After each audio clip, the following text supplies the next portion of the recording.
इस आदमी को एक अजीब सा क्रिएचर मिलता है। उसे लगता है कि ये बेबी बर्ड है। क्या है इस मूवी की स्टोरी, आइए हम देखते हैं। नीदरलैंड के पहाड़ों पे बना एक छोटा सा घर होता है जिसमें वॉरेन और उसकी वाइफ टीना रहा करते थे। वॉरेन को बर्ड्स के बारे में जानना काफी ज्यादा पसंद था। वो अलग अलग टाइप के बर्ड्स को दूरबीन से देखा करता था और उनके बारे में अपनी किताबों में लिखा करता था। अब एक दिन वॉरेन बाहर बैठा हुआ था, तभी उसे एक पेड़ के पास से कुछ आवाजें सुनाई देती है। वो उस आवाज को फॉलो करते हुए उस पेड़ के पास जाता है जहाँ पे झाड़ियों के अंदर से उसे एक बर्ड की आवाज आ रही थी। वॉरेन जब उन झाड़ियों को हटाता है तो देखता है कि वहाँ पे एक बच्ची है। ये बच्ची काफी अलग थी, एक बर्ड की तरह थी। उसका चेहरा, शरीर और पैर तो एक नॉर्मल बच्चे की तरह था, लेकिन हाथ की जगह पंख थे और ये आवाज भी बर्ड की तरह ही निकाल रही थी। वॉरेन इस बर्ड को देखकर चौंक जाता है। वो इसके घोंसले को तलाशने के लिए इधर उधर भी देखता है, लेकिन इसे कोई भी घोंसला नहीं मिलता। तो फिलहाल के लिए वो इसे अपने घर लेके चला जाता है, जहाँ पे वो इस बर्ड को अपनी वाइफ टीना को दिखाता है। टीना इस बर्ड को देखकर काफी शॉक्ड हो जाती है। टीना एक फ्रूट बाउल निकाल के उसके ऊपर एक कपड़ा बिछाती है और वॉरेन उस बर्ड को उसके ऊपर रख देता है। अब ये दोनों उस बर्ड को काफी ध्यान से देखते हैं। टीना वॉरेन से पूछती है, क्या तुम्हें पता है ये किस टाइप की बर्ड है या फिर ये कोई बर्ड की न्यू स्पीशीज है? वॉरेन बोलता है, मुझे नहीं पता। टीना इस बर्ड को अपने साथ रखना चाहती थी क्योंकि उसका कोई भी बच्चा अभी तक नहीं था। वॉरेन थोड़ा हिचकिचाता है क्योंकि भले ही इसका चेहरा बच्चे का हो, लेकिन आखिरकार है तो ये बर्ड ही। लेकिन टीना जब इसे रखने के लिए ज्यादा इंसिस्ट करने लगती है तो वॉरेन मान जाता है। टीना इसे अपने बच्चे की तरह पालना चाहती थी और बड़ा होता देखना चाहती थी। वॉरेन भी उसका साथ देता है क्योंकि उनकी जिंदगी में जो बच्चे की कमी थी अब पूरी हो गई थी। अब रात में ये लोग इस बच्चे का नाम रख रहे होते हैं, तब वॉरेन काफी अजीब अजीब से नाम सजेस्ट करता है। तब टीना डिसाइड करती है कि वो इसका नाम ईप रखेगी क्योंकि ये बर्ड्स की तरह हमेशा बीप बीप करती थी। अब हालांकि ईप इतनी ज्यादा छोटी थी कि इसे नॉर्मल बच्चों के कपड़े तो आते नहीं, इसलिए ये लोग बारबी डॉल की बेबी किट लाते हैं। अब टीना उस डॉल के कपड़े को कट करके ईप का साइज बनाती है और उसे पहना देती है। अब वॉरेन भी एक बेबी कार्ड लाता है और उसे फिट करके उसमें ईप को सुला देता है। ईप उस कार्ड में लेटकर काफी ज्यादा खुश थी, लेकिन ये लोग नोटिस करते हैं कि नॉर्मल बच्चों के तो विंग्स होते ही नहीं हैं। इसलिए टीना एक पुराने सॉक्स को लेती है और उसे काट कर सिल देती है और उसे ईप को पहना देती है ताकि उसके पंख ढक जाए और कोई भी उसके विंग्स को ना देख पाए। अब टीना और वॉरेन ईप को घुमाने के लिए इसे टाउन लेकर के जाते हैं, जहाँ पे कुछ औरतें इनके पास आती है। वो ईप को देखकर काफी ज्यादा खुश होती है। उन्हें लगता है कि इन लोगों ने एक बेबी को अडॉप्ट किया है। ये लोग इस क्यूट छोटी सी बच्ची को गोद में लेना चाहते थे, लेकिन टीना उन्हें ऐसा नहीं करने देती और वो कार्ट को पुश करके वहाँ से चली जाती है। अब हम देखते हैं कि ईप काफी तेजी से बढ़ रही थी। वो इस फ्रूट बाउल में भी अब फिट नहीं आ पा रही थी क्योंकि वो थी तो एक बर्ड ही और बर्ड काफी तेजी से बढ़ते हैं। ईप नॉर्मल बच्चों की तरह ही काफी चुलबुली थी। टीना किचन में थोड़ी बिजी थी, लेकिन जब वो पीछे मुड़कर देखती है तो ईप उस बाउल में नहीं थी। वो इसे इधर उधर ढूंढती है तो देखती है कि ईप उड़ने की कोशिश कर रही है। टीना ये देखकर काफी खुश होती है। रात में ईप अपने बेड से उठकर अपने मॉम डैड के साथ सो जाती है जैसे बाकी बच्चे करते हैं। वॉरेन और टीना काफी ज्यादा खुश थे क्योंकि वो ईप को बढ़ता हुआ देख रहे थे। अब एक दिन ईप बाहर बैठकर चिकन्स के साथ कम्पीट कर रही थी कि किसके विंग्स ज्यादा बड़े हैं। तभी ईप देखती है कि उसके डैड उसके पास आ रहे हैं, जिसे देखकर वो बोलती है ये सुनकर टीना काफी ज्यादा खुश होती है क्योंकि ये ईप का पहला वर्ड था जो उसने बोला था। तभी ईप दूसरा वर्ड मिमी भी बोलती है, जिसे सुनकर टीना और ज्यादा एक्साइटेड हो जाती है। वो बोलती है कि ईप हमें मॉम डैड बुला रही है, वो हमारी लैंग्वेज सीख रही है। लेकिन वॉरेन रिफ्यूज करता है। वो बोलता है कि शायद ये इसकी वर्ड लैंग्वेज है जिसमें ये हमसे बात कर रही है। अब टीना डिसाइड करती है कि वो ईप को ह्यूमन लैंग्वेज सिखाएगी। इसके लिए वो हर रोज उसे कुछ नए वर्ड सिखाती थी और ईप भी उस वर्ड को काफी अच्छे से सुनती थी और बोलने की कोशिश करती थी। लेकिन इन सब से कोई भी फर्क नहीं पड़ा क्योंकि वो जितना भी अच्छा उस वर्ड को सीख लेती थी वो उसे बोल नहीं पाती थी। अब रात में टीना इसी बात को लेकर वॉरेन से कंप्लेन करती है कि अगर ईप हमारी लैंग्वेज नहीं सीख पाई तो हमारे लिए काफी ज्यादा मुश्किल होगी, इसलिए वो अब उसके सिखाने का तरीका चेंज करेगी। अब जैसे जैसे ईप बढ़ती है वैसे वैसे उसकी शरारतें भी बढ़ती है। इसकी मॉम चाहती थी कि वो एक नॉर्मल बच्चे की तरह इसे बनाए, लेकिन ईप थी तो एक बर्ड ही। वो किसी भी कीड़े मकोड़ों को एक बर्ड की तरह उठाकर खा जाया करती थी। टीना ईप को जितना भी मैनर सिखाती वो नहीं सीखती। इस पर वॉरेन उसे समझाता है कि तुम कितनी भी कोशिश कर लो लेकिन आखिरकार है तो वो एक बर्ड ही ना, इसलिए वो ह्यूमन बच्चे की तरह नहीं बन सकती और तुम कितनी भी कोशिश कर लो तुम ये नहीं कर पाओगी। अब टीना भी रियलाइज करती है और ईप जैसे रहना चाहती है वो उसे वैसे ही रहने देती, लाइक अ बर्ड।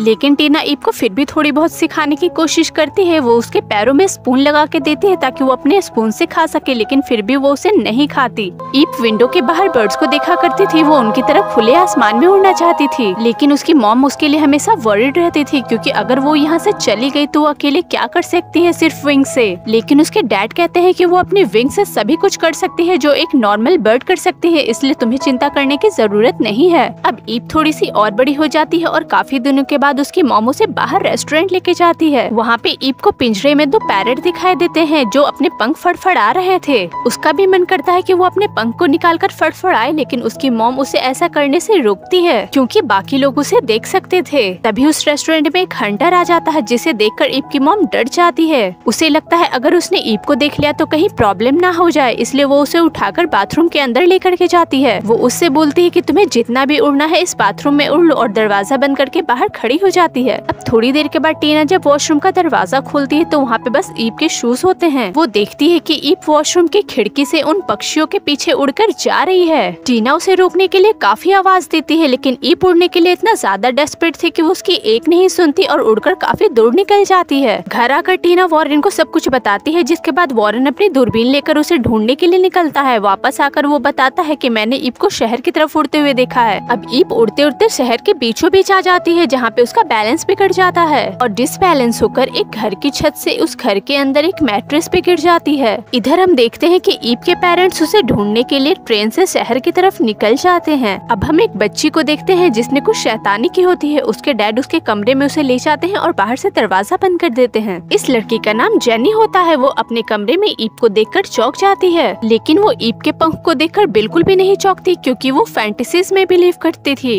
जेनी ईप से कहती कि काश मेरे भी ऐसे पंख होते जिससे मैं यहाँ से उड़ के कहीं दूर जा सकती। थोड़ी ही देर में इन दोनों की काफी अच्छी दोस्ती हो जाती है। जेनी ईप के लिए एक घोंसला भी तैयार करती है और उसमें अंडे रखती है ताकि ईप उसे हैच कर सके, लेकिन जब वो उस पे बैठती है तो अंडा ही फूट जाता है। अब जेनी ईप को बाहर लेकर के जाती है ताकि वो उड़ना सीख सके। जेनी ईप को अपने शूज पहना देती है, लेकिन वो काफी बड़े थे इसलिए वो चल नहीं पा रही थी, इसलिए जेनी उसे अपने गोद में उठाकर उस पेड़ के पास लेके जाती है। अब टीना और Warren air police information office जाते हैं अपनी बेटी के बारे में पता करने के लिए, लेकिन वे बोलते हैं कि उन्हें अभी तक ईप नहीं मिली, इसलिए वो लोग वहाँ से निकल जाते हैं। अब रात होने वाली थी। अब ये लोग एक होटल जाते हैं कमरा लेने के लिए ताकि वो रात बिता सकें, लेकिन उस होटल में कोई कमरा अवेलेबल ही नहीं होता, इसलिए ये लोग मजबूरी में पास ही के एक पेड़ के नीचे जाके सो जाते हैं। अब यहाँ पे जेनी ईप को उस पेड़ के पास लेके आती है जहाँ ईप उसे उड़ना सिखाती है, लेकिन जेनी तो उड़ नहीं पाती, इसलिए वो उसे नीचे से ही देखती है। अब ईप उड़कर काफी थक चुकी थी, इसलिए वो पेड़ के ऊपरी ब्रांचेस पे ही सो जाती है। अब जेनी भी उसी पेड़ के निचली ब्रांचेस पे सो जाती है ताकि ईप जब सुबह उठे तो वो उसे उड़ना सिखा सके और वो उड़ के यहाँ से दूर जा सके। अब उसी पेड़ के नीचे ईप के पेरेंट्स भी सो रहे होते हैं। जब सुबह होता है तो वो जेनी को वहाँ देखते हैं और उससे पूछते हैं कि तुम यहाँ पे क्या कर रही हो। वो बताती है कि मैं एक लड़की से उड़ना सीख रही थी जिसके पंख थे। वॉरेन ये सुनकर काफी ज्यादा खुश हो जाता है। वो उससे पूछता है कि कहाँ है वो, अभी बताओ मुझे। जेनी उसे पेड़ के ऊपर बताती है। जब वॉरेन ऊपर जाके चेक करता है तो वहाँ से ईप जा चुकी थी। जेनी ईप के जाने से काफी उदास हो गई थी क्योंकि उसे अब उड़ना कोई नहीं सिखाएगा। हालांकि ईप अभी अभी उड़ के गई थी, इसलिए ये तीनों उसे आसपास के एरिया में तलाशने की कोशिश करते हैं, लेकिन वो नहीं मिलती। इसलिए ये लोग उसे ढूंढने के लिए दूसरी जगह के लिए निकल जाते हैं। जेनी भी उनके साथ ही जाती है। अब ईप उड़ते उड़ते शहर के बीचों बीच आ चुकी थी, जहाँ पे ईप अलग होने की वजह से बाकी पक्षी उसे परेशान करने लगते हैं और वो डिसबैलेंस होकर एक बिल्डिंग के ऊपर गिर जाती है। अब ईप के अलग होने की वजह से शहर के लोगों की नजर उस पर पड़ जाती है और अब तक मीडिया के भी काफी लोग आकर इस न्यूज को कवर करने लगते हैं। अभी वहाँ पे फायर फाइटर के भी लोग आ जाते हैं उस लड़की को बचाने के लिए। अब उनमें से एक आदमी रस्सी वगैरह लेकर उस बिल्डिंग के ऊपर चढ़ता है ईप को बचाने के लिए, लेकिन जब तक वो बिल्डिंग के ऊपर पहुँचता है वो देखता है कि ईप वहाँ से जा चुकी है। सभी लोगों को लगता है कि ईप को चील उठा कर ले गया और ये बात न्यूज चैनल में टेलीकास्ट होने लग जाती है। ईप के डैड भी इस न्यूज को देख लेते हैं। अब ये लोग उसी आदमी के पास पहुँचते हैं जो ईप को बचाने के लिए बिल्डिंग पे चढ़ा था ताकि वो उनकी मदद कर सके। वॉरेन उसे बताता है कि उसे चील ने नहीं उठाया बल्कि वो खुद उड़ करके गई है। दरअसल वो इंसानों के जैसे दिखने वाली ही बर्ड है। ये सुनकर वो आदमी भी ईप को बचाने के लिए उनके साथ निकल जाता है। अब हम देखते हैं कि ईप एक खिड़की के ऊपर बैठकर बर्ड से उन्हीं के लैंग्वेज में कुछ बातें कर रही है। बर्ड्स भी उसे रिस्पॉन्ड करते हैं जिसे सुनकर ईप काफी खुश होती है। अब ये काफी देर तक चलता है जिससे बर्ड बोर होकर के वहाँ से उड़ जाते हैं। ईप के बर्ड वाली आवाज को वहीं के आसपास का एक हंटर सुन लेता है। उसे लगता है कि बर्ड है, इसलिए वो उसे मारने के लिए उस पे बहुत सारी फायरिंग कर देता है। ईप काफी डर जाती है और वहाँ से उड़कर भागने लगती है। अब ये लोग ईप को वहीं आसपास ढूंढ रहे थे, इसलिए वो लोग गन की आवाज को सुन लेते हैं और काफी डर जाते हैं। तभी जेनी को ईप का गिरता हुआ शॉल दिखाई देता है। वो उसे फॉलो करती है तो वो देखती है कि ये कुएं के अंदर जा गिरा है। उसे लगता है कि ईप भी शायद इसी कुएं के अंदर गिरी होगी, इसीलिए वो उसे बचाने के लिए एक रस्सी का सहारा लेकर उस कुएं के अंदर चली जाती है।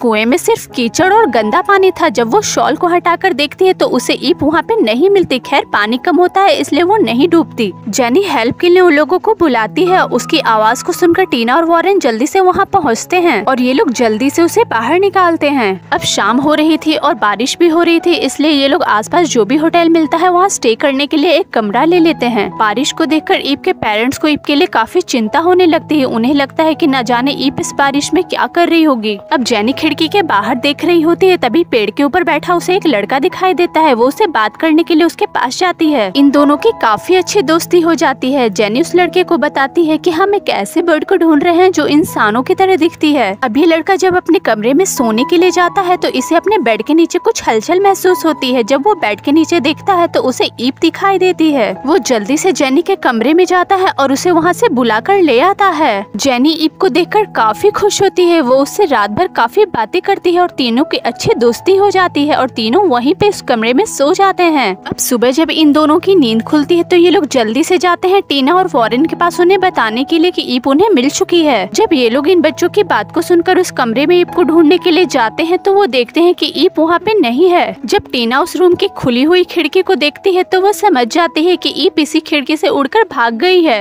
अब जेनी भी ईप से काफी परेशान हो गई थी। अब जब ये लोग होटल से निकलने वाले होते हैं तो जेनी उस लड़के के साथ आती है और बोलती है कि मैं आपके साथ नहीं जाऊंगी, मैं यहीं पे रहूंगी इसके साथ, क्योंकि ये ईप की तरह मुझे बार बार छोड़कर नहीं जाएगा। अब ये मेरा फ्रेंड है। उनकी बातों को सुनकर ये लोग उसे वहीं पे छोड़कर उन्हें बाय बोलकर वहाँ से निकल जाते हैं ईप को ढूंढने के लिए। आगे चलने पे इन्हें जेनी के डैड मिलते हैं जो काफी परेशान थे और जेनी को ढूंढ रहे थे। ये लोग उन्हें बता देते हैं कि जेनी इस होटल में है। काफी देर तक चलने के बाद वो आदमी थक जाता है और वहीं बैठकर रोने लगता है। अब वो परेशान हो चुका था क्योंकि वो ईप को नहीं ढूंढ पा रहा था। तभी टीना को ईप उड़ती हुई दिखाई देती है और वो उसका पीछा करते करते एक नदी के पास पहुंचती है। वो नदी के अंदर जाने लगती है। वॉरेन भी उसके पीछे पीछे उस नदी के पास आ जाता है और पानी में जाकर टीना को रोकता है। वो टीना से बोलता है कि अब हमें घर वापस जाना चाहिए क्योंकि ईप अब नहीं मिलेगी। अब रात होने के बाद ये लोग एक शेड के नीचे सो जाते हैं, लेकिन फायर फाइटर का आदमी अभी भी जाग रहा था। वो ईप को देख लेता है जो उड़ते उड़ते एक डाली के ऊपर आ गिरी थी और फंस गई थी। वो उसे बचाने के लिए पेड़ के ऊपर चढ़ जाता है और उसे वहाँ से निकालकर उसके पंखों को आजाद करता है। उसके बाद ईप वहाँ से उड़कर चली जाती है।